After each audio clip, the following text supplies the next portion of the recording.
इसके बाद rapid hardening cement होता है। हम यदि सीमेंट में कुछ एडमिक्सचर इस तरीके से या मटेरियल इस तरीके से का कंटेंट मिला लेते हैं जिसके कारण उसका सेटिंग टाइम कम हो जाता है, मतलब बहुत जल्दी सेट हो जाता है। ठीक है, तो उसको रैपिड हार्डनिंग सीमेंट बोलते हैं। फिर लो हीट पोर्टलैंड सीमेंट होती है ना, जहाँ पर हम मास कंक्रीटिंग करते हैं, जैसे डैम हो गया, ब्रिजेस हो गए, जहाँ पर बहुत ज्यादा क्वांटिटी में कंक्रीट की जरूरत लगती है, उन जगहों पे low heat Portland cement use करते हैं।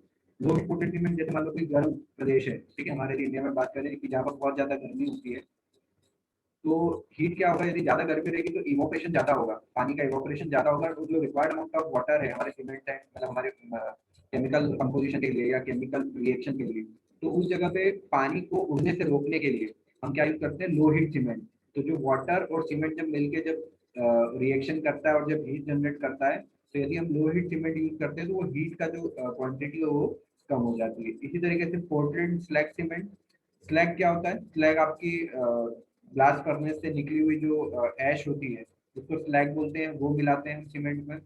फिर सल्फेट रेजिस्टिंग सीमेंट होती है, पोर्टलैंड पोजोलाना सीमेंट होती है। ठीक है, जो पोर्टलैंड पोजोलाना सीमेंट होती है वो क्या होती है, उसमें बर्न्ड क्ले या फ्लाई ऐश को मिक्स किया जाता है सीमेंट में। ठीक है, और फिर व्हाइट सीमेंट होती है जो हमको पता है व्हाइट कलर। ठीक है, सेकंड जो मटेरियल होता है, सेकंड मटेरियल जो है वो क्या है हमारा, एग्रीगेट। ठीक है ना, अब एग्रीगेट के टाइप, तो जो बल्क एग्रीगेट होते हैं वो इनर मटेरियल होता है, केमिकली क्या होता है, इनएक्टिव मटेरियल होता है, like crush rock sand broken brick gravel.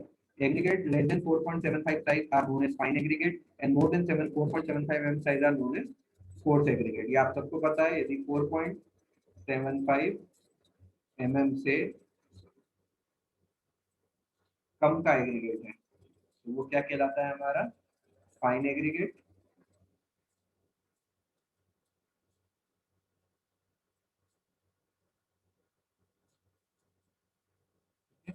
और यदि 4.75 से बड़ा एग्रीगेट है तो वो हमारा कहलाता है कोर्स एग्रीगेट। ठीक है,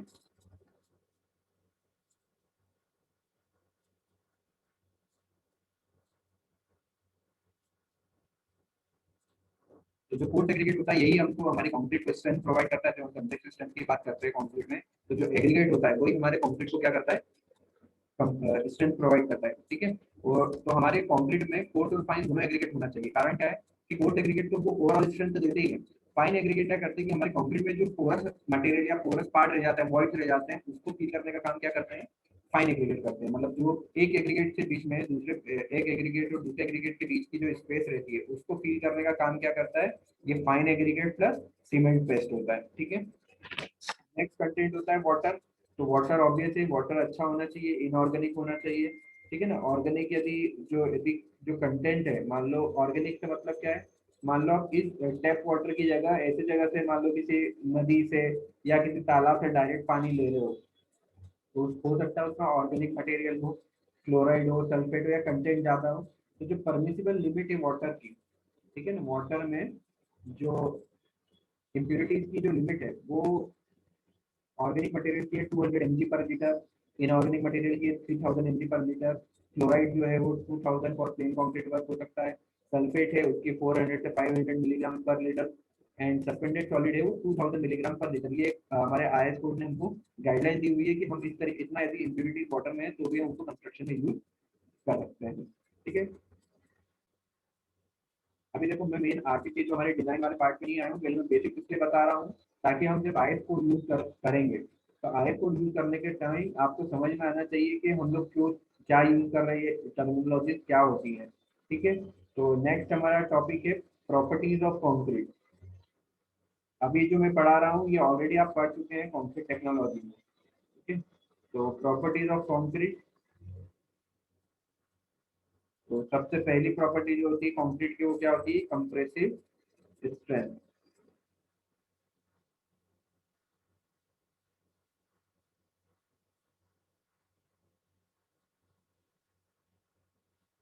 ठीक, तो कंप्रेसिव स्ट्रेंथ सबको पता है 28 डेज में हम एक 15 सेंटीमीटर का ट्यूब बनाते हैं, और 28 डेज में वो हमें जितनी स्ट्रेंथ प्रोवाइड करता है उस कंक्रीट की हम उसको कंप्रेसिव स्ट्रेंथ बोलते हैं। ठीक है, हमने कल पढ़ा भी था M20 लास्ट लेक्चर में, M10 M20 तरह के M60 तक की।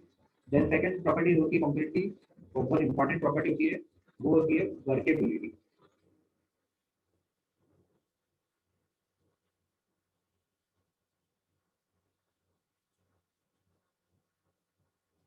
ठीक है, वर्केबिलिटी क्या होता है वर्केबिलिटी?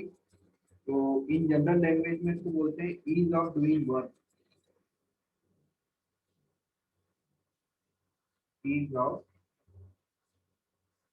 Doing work. ठीक है, वर्केबिलिटी मतलब कोई मटेरियल कितना वर्केबल है, कितना उसको यूज करना आसान है ना, उसकी प्लेसिंग करना, उसका ट्रांसपोर्टेशन करना कितना आसान है, उसको हम क्या बोलते हैं? वर्केबिलिटी है।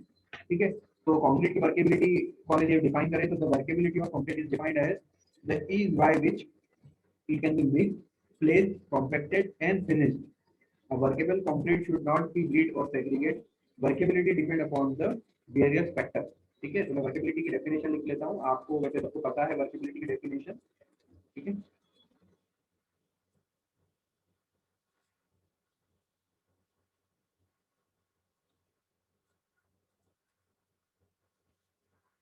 Workability of concrete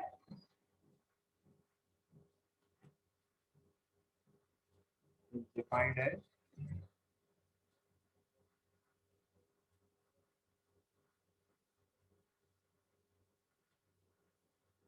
the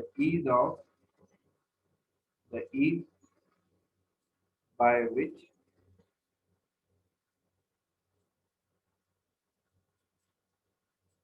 it can be mixed, placed, compacted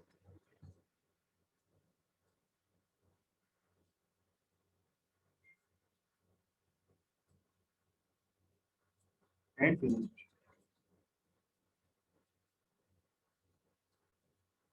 Compacted and finished.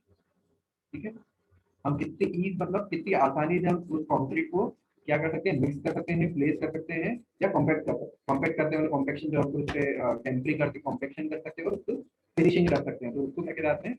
Workability.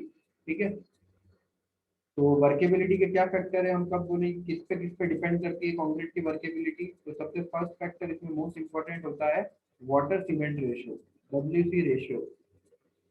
ठीक है, या आपने पढ़ा होगा वाटर सीमेंट रेशियो हमें कहाँ से निकालते हैं? विकेट एपरेटस से निकालते हैं। ठीक है, हम इसका टेस्ट करते हैं विकेट एपरेटस से। सेकेंड होता है साइज ऑफ एग्रीगेट,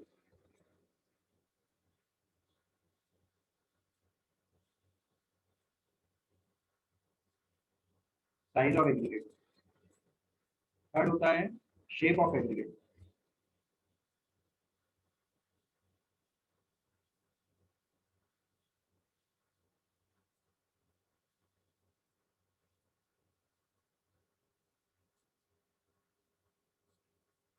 ठीक है, फोर्थ होता है ratio of fine to coarse aggregate,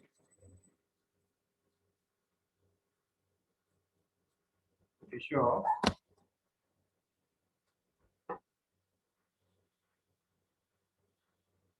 course to fine aggregate.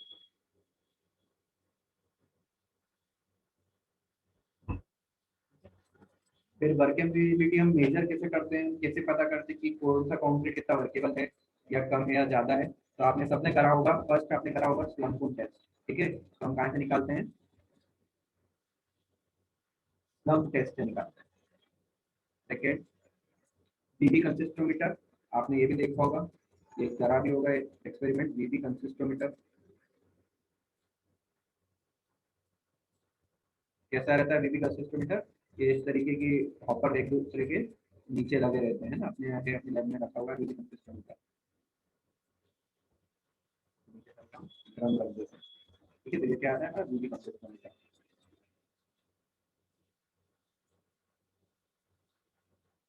और थर्ड होता है कॉम्पेक्शन फैक्टर टेस्ट, है ना, वो भी है हमारे यहाँ, करा होगा आपको, यदि प्रैक्टिकल करवाए होंगे तो उसमें कॉम्पेक्शन फैक्टर टेस्ट।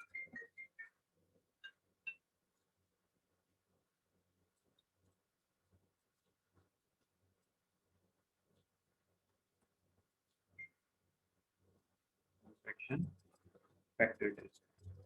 ठीक है, तो ये तीन तरीके के टेस्ट है जिससे हम हमारी कंक्रीट की वर्केबिलिटी चेक करते हैं। ठीक है,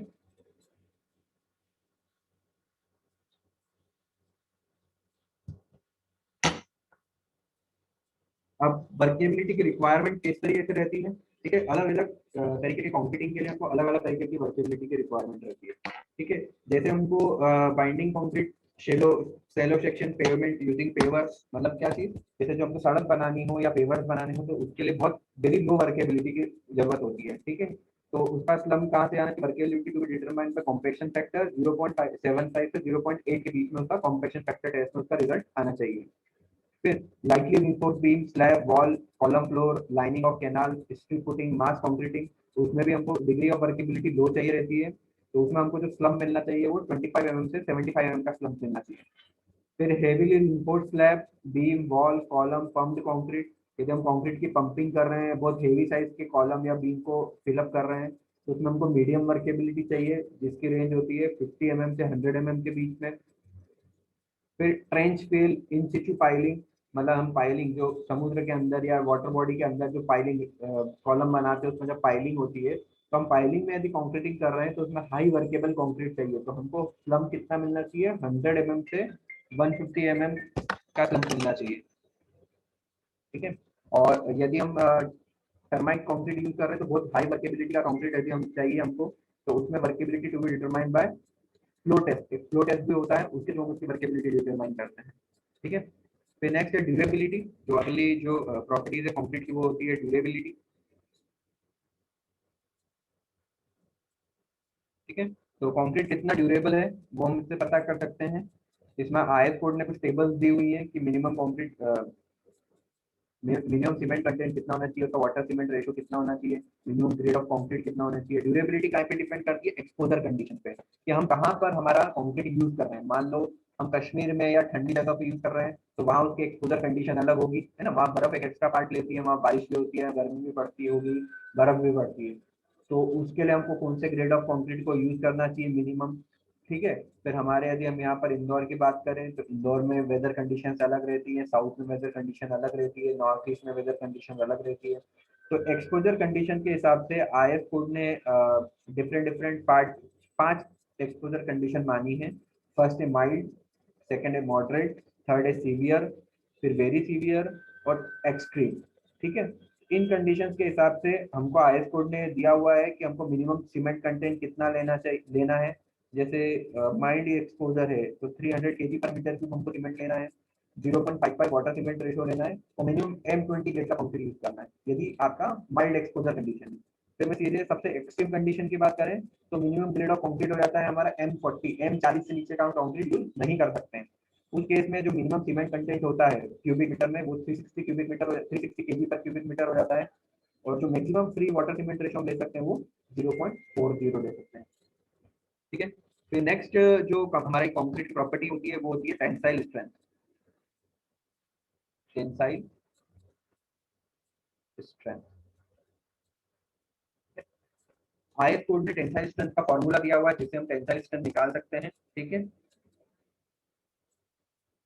अब हमको डिजाइन में यही यूज करना है इसलिए आपको फॉर्मूला लिखना पड़ेगा। तो फॉर्मूला है होता है F T C equals to 0.7 under root F C के, ठीक है।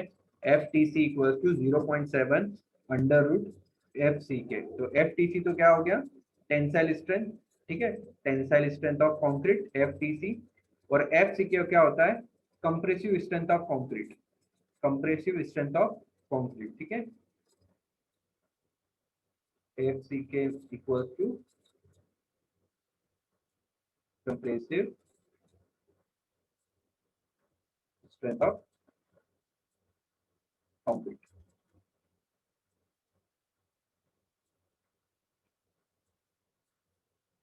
ठीक है। इसको नोट डाउन करना है अब आपको, ठीक है, मैं इसीलिए इसको बेसिक्स को पढ़ा रहा हूँ मैं आपको। तो नेक्स्ट होती है हमारी प्रॉपर्टी मॉड्यूलस ऑफ इलास्टिसिटी, तो मैं पढ़ा चुका हूँ मैं आपको ये modulus of elasticity.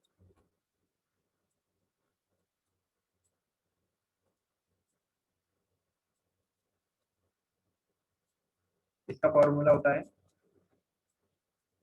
Capital E suffix में C, modulus of elasticity of concrete E C equal to 5000 under root F C, सभी कंप्रेसिव स्ट्रेंथ के टर्म में ही रहते हैं। ठीक है, ये दोनों फॉर्मूला हैं।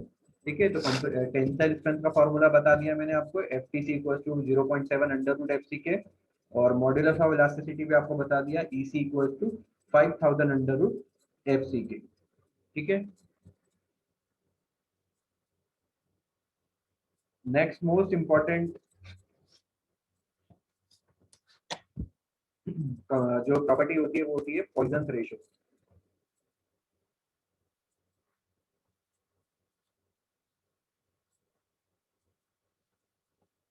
पॉइजन रेशियो क्या होता है? Poisson ratio, the Poisson ratio is defined as the ratio of lateral strain.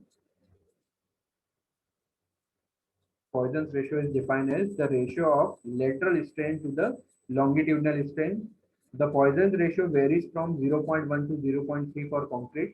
It can be taken as 0.2 for all design calculation purpose. ये सब अब मैं आपको MOS में पढ़ा चुका हूँ, Poisson's ratio वगैरह। ठीक है, तो Poisson's ratio is defined as the ratio of lateral strain to the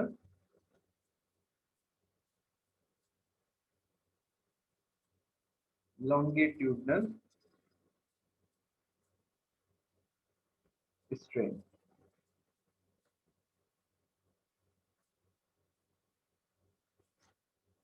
The Poisson's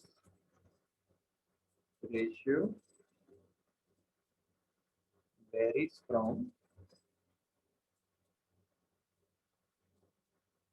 0.1 to 0.3 for concrete.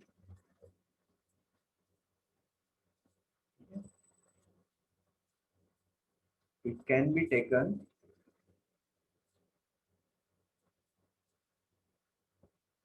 as 0.2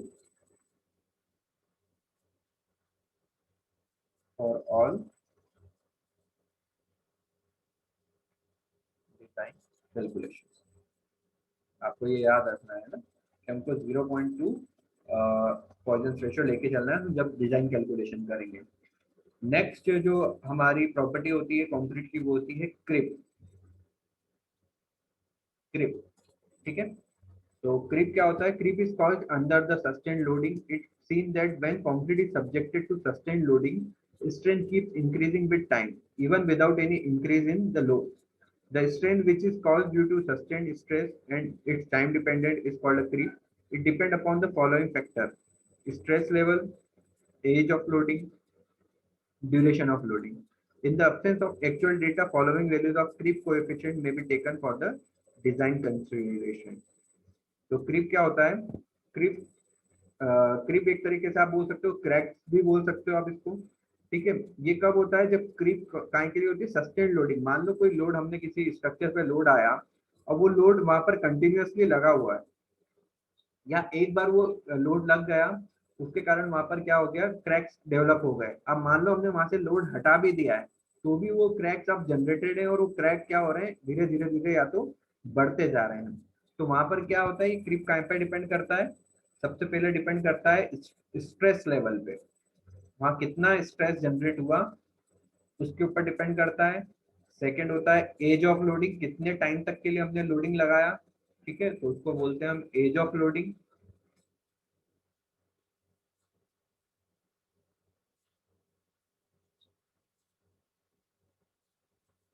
as of loading. और थर्ड होता है duration of loading. Duration of loading, ठीक है। तो एज ऑफ लोडिंग के हिसाब से यदि 7 डेज है तो जो मेरा क्रिप कोएफिशिएंट होता है वो होता है 2.2 क्रिप कोएफिशिएंट।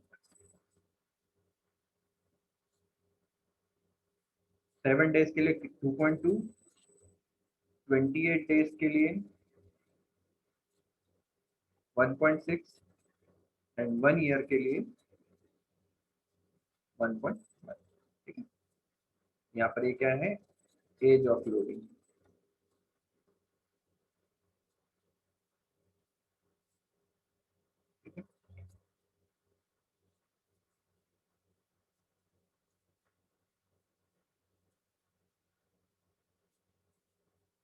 अब आप लोगों को कोई डाउट हो तो आप अनम्यूट कर सकते हैं। अभी तक के जो मैंने बताया उसमें कोई डाउट हो तो बताएं। नहीं सर, कोई डाउट नहीं, सब पढ़ा है। सभी को कोई डाउट नहीं, किसी को भी? नो पूजा, सर, कोई डाउट नहीं। पूजा जरा सा वीडियो ऑन करो एक बार।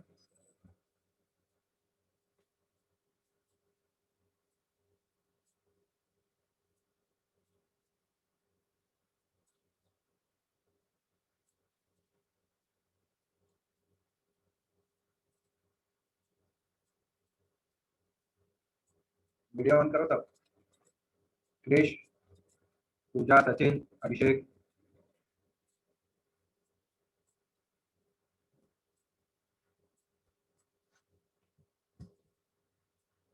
मैं अपसेट लगाऊंगा, जिसने वीडियो ऑन नहीं किया मैं अपसेट लगाऊंगा उसमें।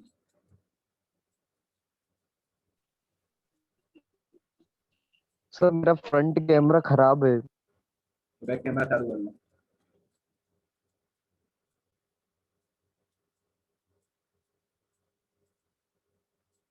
फ्रंट खराब है तो बैक कैमरा चालू कर लो। हाँ, पलटा लो मोबाइल में, ठीक है ना? और बाकी अभिषेक और पूजा।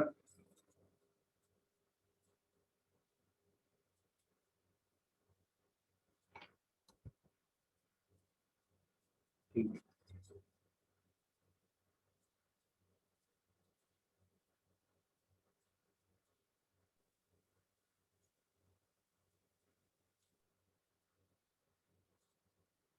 अतुल आप कर सकते हो वापस।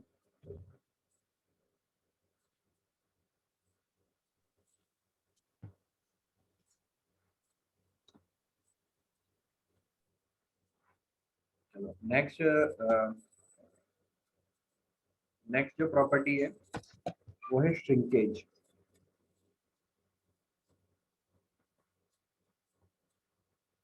आप सबने पढ़ रखा है, मैं रिपीट इसलिए करा रहा हूँ कि हमने इसमें बीच बीच में आपको फॉर्मूले बताना। तो श्रिंकेज से रिलेटेड क्या है?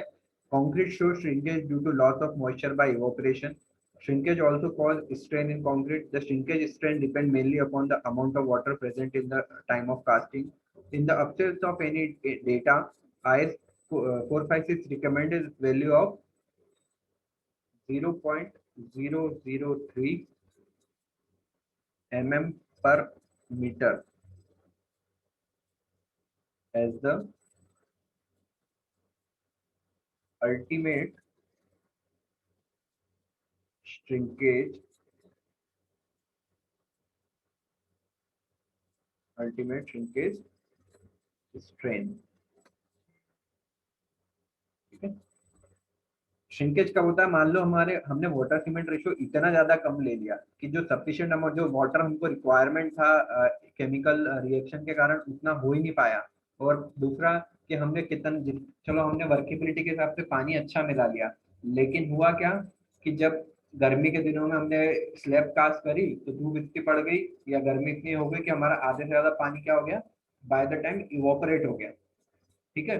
तो इस कारण उसमें क्या हो जाता है, श्रिंकेज, आपका पूरा कंक्रीट के साथ सूखा हो जाता है। और वो कैसा हो जाता है, डेंसिटी उसकी बहुत मतलब कम हो जाता है, मतलब श्रिंक हो जाता है। ठीक है, तो उसको हम क्या बोलते हैं, shrinkage.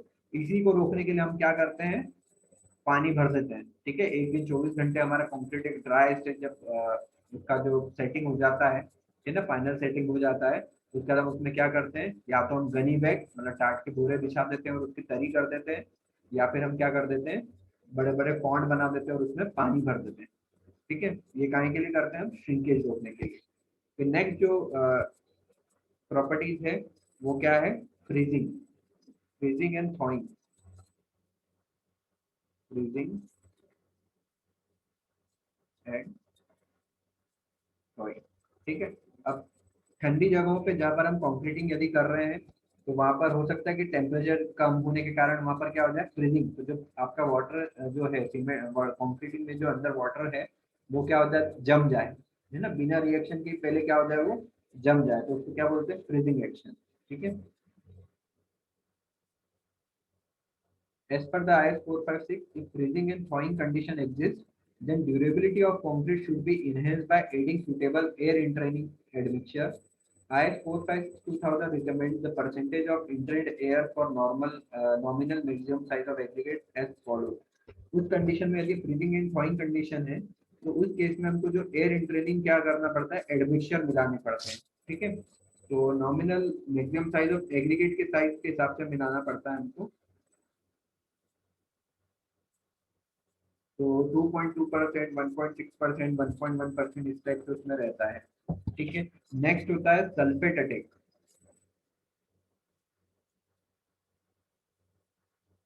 Sulphate attack, concrete exposed to sulfate attacks such as in coastal environment should be made from sulfate resisting cement. Table of IS 456 gives the recommendation regarding the type of cement, maximum free of water cement ratio and minimum cement content required as a place subjected to sulfate attack. अभी sulfate attack कहाँ होता है, coastal area में। समुद्र का पानी कैसा होता है, खारा होता है। साथ में क्या होता है, जब वहां पर हवा चलती है तो वो हवा में भी वो नमक घुल जाता है, वो पानी आ जाता है और वो क्या करता है, हमारे स्ट्रक्चर को डैमेज करता है या कंक्रीट को डैमेज करता है। तो उसको रोकने के लिए हमारे आईएस कोड ने फिर से क्या करा है, एक्सपोजर कंडीशन के हिसाब से मिनिमम कितना हमको क्या स्ट्रेंथ का कंक्रीट लेना चाहिए, किस टाइप का कंक्रीट यूज करना चाहिए, वो हमको आईएस कोड ने दिया हुआ है। ये table number 4 of IS 456, table number 4 IS 456 में हमको एनवायरमेंट एक्सपोजर कंडीशन दी हुई है। माइल्ड है जिसमें the surface of concrete protected against weather और एग्रेसिव एनवायरमेंट। ठीक है, फिर moderate, severe, very severe, extreme इस टाइप से दिया है। इसमें ज्यादा मैं डिटेल में नहीं जाऊंगा क्योंकि ये थ्योरेटिकल पार्ट है। ठीक है, तो ये हमारी मेजर 10 जो है वो हमारे प्रॉपर्टीज ऑफ कंक्रीट थी, जिसमें हमारे compressive strength, workability, durability, tensile strength, modulus of elasticity, Poisson ratio, creep, shrinkage, freezing and thawing, sulphate attack, ये हमने आज पढ़ा है। ठीक है, ये सब का शॉर्ट क्वेश्चन भी आ जाते हैं। ठीक है, शॉर्ट नोट लिखने को आते हैं सभी 10 प्रॉपर्टीज के बारे में, या आपको प्रॉपर्टीज ऑफ कंक्रीट का एक बड़ा क्वेश्चन आता है जिसमें आपको ये पूरी 10 प्रॉपर्टीज और उनकी डिटेल्स लिखनी पड़ेगी। ठीक है, आप इसके लिए आरसीसी के लिए मैंने आपको, आप सिलेबस देखेंगे तो उसमें जितनी भी बुक लिखी आप कोई सी भी बुक रेफर कर सकते हैं। ठीक है, ठीक है सर। अभी 3 मिनट का टाइम है। जो नेक्स्ट अपना टॉपिक है वो है concrete mix proportioning. Concrete mix proportioning.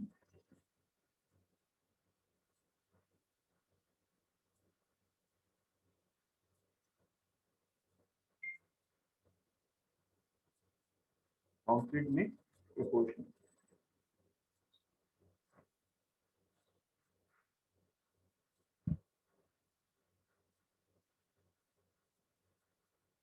the determination of the proper proportion of cement aggregate and water to attain the desired strength and properties such as workability, durability, etc. is called as concrete mix proportioning. ठीक है, the design of concrete mix is classified into the following two type by IS 456-2000 clause number 9। ये कहा गया हुआ है हमको concrete mix proportioning के बारे में, IS 456-2000 के क्लॉज नंबर 9। मैं आपको इसलिए आईएस कोड बता रहा हूँ क्योंकि आईएस कोड आपको एग्जाम में ले जाना अलाउ होता है। आप आईएस कोड एग्जाम में ले जा सकते हैं। ठीक है, तो क्लॉज नंबर 9 में हमको कंक्रीट मिक्स प्रोपोर्शनिंग के बारे में दिया है। तो दो तरीके के कंक्रीट मिक्स होते हैं, एक होता है हमारा नॉमिनल मिक्स,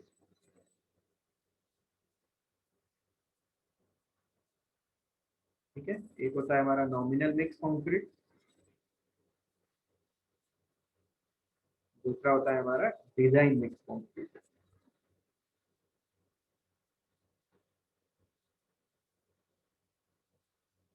ठीक है, मैं इसको बहुत ज्यादा क्लैरिफाई करके नहीं, नॉमिनल मिक्स कंक्रीट मतलब क्या, जो कंक्रीट का रेशियो हमको पहले से पता है ना, हमको M10, M15, M20, M25, M30 तक के रेशियो पता है ना, 1:1:2, 1:3, 1:2:4। ठीक है, इस तरीके की चीजें आपको पता है, तो वो क्या कहलाता है, नॉमिनल मिक्स, जिसका प्री डिफाइंड रेशियो है। और डिजाइन मिक्स क्या है, जिसको हम डेवलप करते हैं। ठीक है, तो थैंक यू। अभी आप मीटिंग एंड होने वाली है। नेक्स्ट लेक्चर में जो है हम लोग आगे का पढ़ेंगे, ठीक है। ठीक है सर, थैंक यू सर।